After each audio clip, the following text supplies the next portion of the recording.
Hello दोस्तों, आज हम बात करेंगे झांसी की रानी लक्ष्मीबाई के बारे में। ये लक्ष्मीबाई झांसी की रानी कौन थी और उन्होंने अंग्रेज़ों के खिलाफ कैसे मुकाबला की और उन्हें किस तरह धोखे से शहीद किया गया, सब चीज़ आपको इस वीडियो में डिटेल से बताएंगे झांसी की रानी के बारे में। तो सबसे पहले आपसे रिक्वेस्ट है कि आप भी अगर झांसी की रानी की शहादत को अपने दिल में रखते हैं तो दिल से मेरे चैनल को सब्सक्राइब कर दीजिए। चलिए वीडियो स्टार्ट करते हैं। झांसी की रानी, जिन्हें लक्ष्मीबाई भी कहा जाता है। लक्ष्मीबाई का जन्म 19 नवंबर 1828 को उत्तर प्रदेश के वाराणसी में हुआ था। उनका असली नाम मणिकर्णिका था, लेकिन घर पे उन्हें प्यार से मणु बुलाया जाता था। उनके पिता का नाम मोरोपांत तांबे था। मोरोपांत तांबे मराठा साम्राज्य में एक खास पद पर थे और उनकी मां भागीरथी बाई एक धार्मिक महिला थी। मणु बचपन से ही असाधारण लड़की थी। जिस उम्र में और लड़कियां खेल कूद में व्यस्त रहती थी, उस उम्र में मणु तलवारबाजी, घोड़सवारी और तीर धनुष चलाना सीख रही थी। 1842 में मणु की शादी झांसी के राजा गंगाधर राव नेवालकर से हो गई। उसी टाइम मणु झांसी की रानी बनी। उनकी ज़िंदगी में एक अहम मोड़ तब आई, एक नई मोड़ तब आई जब 1831 में उनका एक लड़का हुआ। लेकिन अफसोस का बात यह है कि ज़्यादा दिन तक इस दुनिया में नहीं रहा।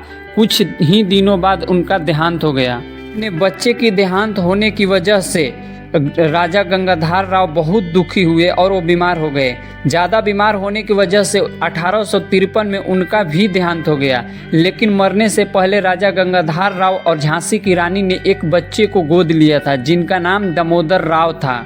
और झांसी का राजा होने का दावेदार भी दामोदर राव ही थे। लेकिन ये फैसला अंग्रेजों को बिल्कुल पसंद नहीं था। ईस्ट इंडिया कंपनी का गवर्नर ने एक डॉक्टर्स ऑफ लैब्स नामक नीति लागू की, जिसके अनुसार अगर किसी राजा का कोई असली वारिस नहीं होगा तो उसका पूरा साम्राज्य ब्रिटिश हुकूमत के नाम हो जाएगा।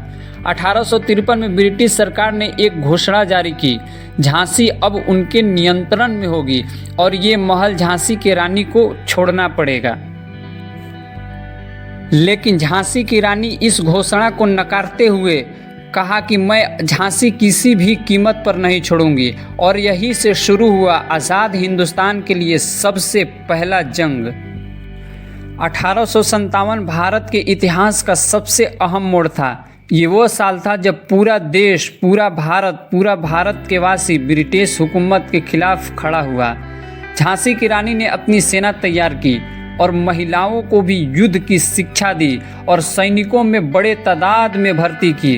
अंग्रेज़ों ने 1858 में झांसी पर हमला किया, लेकिन झांसी की रानी ने अपनी साहस से अंग्रेज़ों को बड़ी टक्कर दी। कहा जाता है कि वो अपने घोड़े पर सवार होकर एक हाथ में तलवार और दूसरे हाथ में अपने बेटे दामोदर को लेकर युद्ध की मैदान में उतरी थी।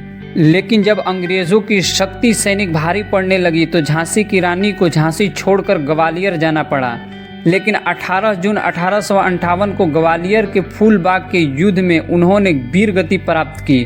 वो आखिरी सांस तक लड़ती रही, लेकिन अंग्रेज़ों ने उन्हें कभी जिंदा नहीं पकड़ पाया। झांसी की रानी, जिन्होंने आखिरी सांस तक लड़ते हुए हर एक उस हिंदुस्तानी को पैगाम दी जो आज़ाद हिंदुस्तान के लिए लड़ना चाहता था। झांसी की रानी ने हम सबको, पूरे हिंदुस्तान को एक पैगाम दी कि आखिरी सांस तक लड़ना है, लेकिन कभी अंग्रेज़ों के आगे झुकना नहीं है।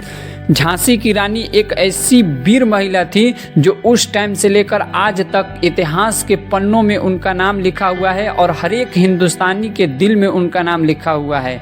तो सबसे पहले आपसे रिक्वेस्ट है कि मेरी वीडियो आपको पसंद आई हो तो मेरे चैनल को सब्सक्राइब कर दीजिए और लाइक कर दीजिए। तो नेक्स्ट वीडियो में मिलते हैं, तब तक के लिए जय हिंद।